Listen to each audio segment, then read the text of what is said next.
Hello, how's it going? Gennaro here, CEO of Cortex Solutions, and today we'll be talking about mobile device security. So what does that really mean?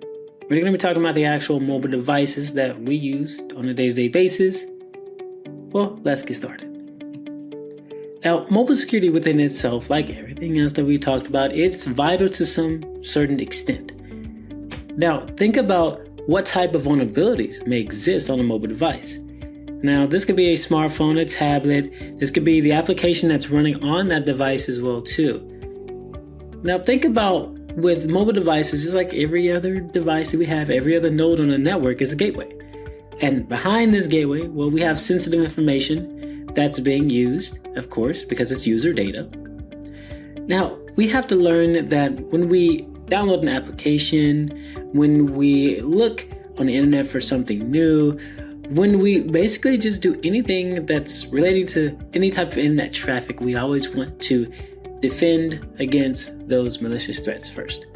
It's always good to have into place some form of advanced malware protection, some form of security that's going to allow you to see what's actually there within the network that's happening on that device, and be able to basically thwart any different types of malicious attempts too as well. Now, there are some common mobile threats. So you have app-based malware. I kind of mentioned applications and downloading, but this kind of goes a little bit more in depth, because an application, especially if it's from an untrusted source, could lead to, well, actual malware, an actual compromise.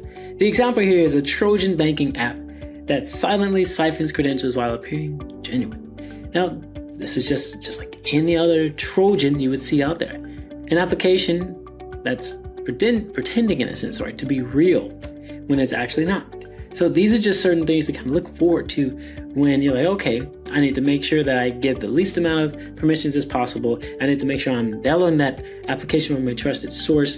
And then thinking about all the other different types of social engineering and type of vulnerabilities that may exist because you are still using a device that's connected to the internet. It's always great to patch your devices. Even your mobile devices, your smartphones, your tablets, because again, they do have avenues in which a threat actor could absolutely take advantage of.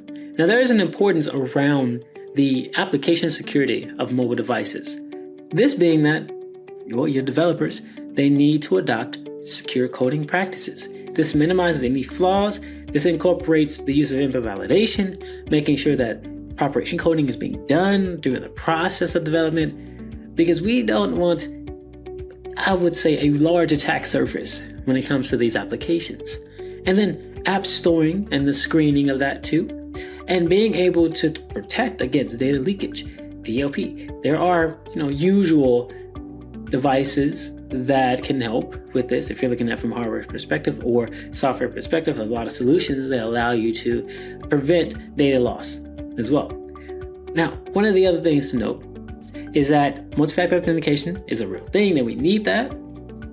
The device management as well. And then being able to wrap it all up within zero trust. Because again, you want to trust but verify. Be able to re-authenticate devices to make sure that, well, they are who they say they are. Because things can happen between the time that, hey, someone logs in and logs out. And then understanding that, hey, there are certain behaviorals that are being done on a day in, day out on a pattern type basis. Like, well, a spike in logins, right? Especially from unusual locations. Again, we talked about it before. You can't have Joe from accounting logging in from, well, Boston and Russia at the same time. It's a little weird, so we want to look more into that. We want to have policies in place from an administrative standpoint. Bring your own device policy. All right, this is going to introduce a lot of challenges. Well, I would say that most people would, if they do have their device, it's going to free up a lot though as well.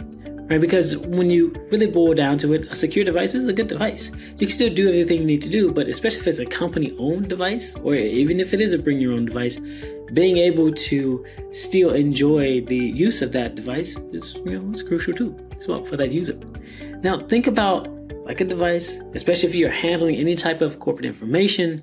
We want to be able to have these different techniques that are going to allow the use of endpoint detection and response, to being able to notify that user that something's going wrong, and then being able to isolate that threat, quarantine it, and then ultimately kind of neutralize that threat as well. And being able to know that, well, when we are sending data back and forth, we want to make sure that communication is secure. So end-to-end encryption, VPN implementation, and even DNS security. And we talked about before the use of, well, DNS filtering when it comes to known malicious DNS addresses. So DNS security helps with that. DNSSEC is going to prevent access to malicious sites by verifying that the domain itself is authentic.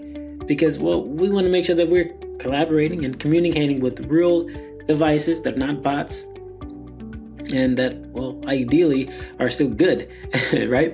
And they're not compromised. Now, some of the examples here we have when it comes to how can you apply this technique here? Well, let's look at some of the advanced security techniques. We have implementing multi-factor authentication, having something we know, something we are, and then being able to monitor the transaction, right, and flag unusual activities. Now think about it like if you're looking at Burp Suite, or if you're looking at in real time Splunk or some other device, and you see something that pops up or you get an alert, you're going to want to investigate that because that's going against the set of rules that you have in place. And then being able to utilize tokenization. Now there are a lot of resources that allow you to do this already, so you're not necessarily starting from scratch, which is good. We don't want to necessarily start from scratch all the time, especially if we have something to be built upon. Again, this has been great. Gennaro, CEO of Cortex Solutions here, and today we talk about mobile device security brought to you by ACSMI. I do hope you have a great one, and I'll see you in the next one. Thanks.